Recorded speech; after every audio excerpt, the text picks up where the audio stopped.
one state to another. Okay. Example, like say if I was to move from, let's see, Maryland to maybe either Texas or maybe like Arizona. Okay.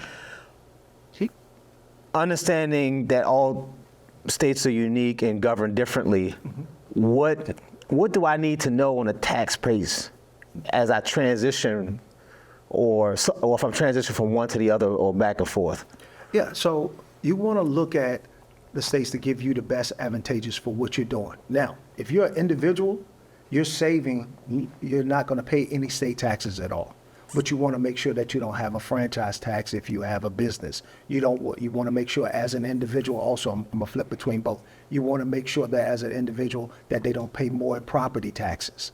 You want to make sure that they don't have any, in Georgia, ad valorem taxes, for instance, that if you're there. But in Texas, Texas has no state taxes. You have Nevada, no state taxes. But they have other fees that are associated that you may have to pay. And it may be on your individual side. On your business side, in Nevada, you're definitely going to pay a franchise tax. And you have to keep that in service every year. In Maryland, you pay the State Department of Assessments and Taxation $300 every year. They're one of the few states in the whole United States that pay that. So a lot of people want to get away from Maryland because they're paying that. But you got to keep in mind, whatever state you choose, you need to have a location there, because you and make sure that you have an office, if you have a business, set up there, or some type of residency there to avoid those taxes. I like all of that. So it felt like the majority of that was based around someone who owns a business. So what about someone who doesn't, and they just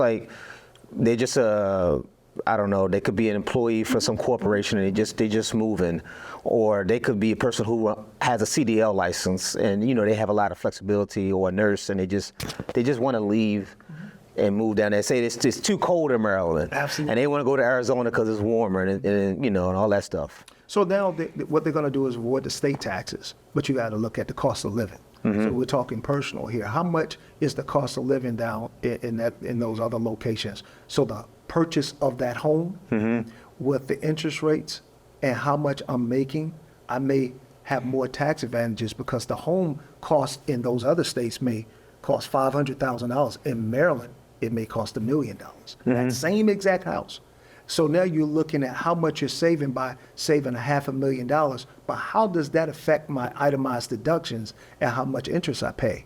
Because if I'm still working in Maryland, but I live in Texas, Arizona, or Nevada, and I pay less mortgage interest because the house costs less, then I may possibly pay more taxes because I'm living it, because I'm not living there, but I'm living and working there. That's very interesting. Yeah. Yeah.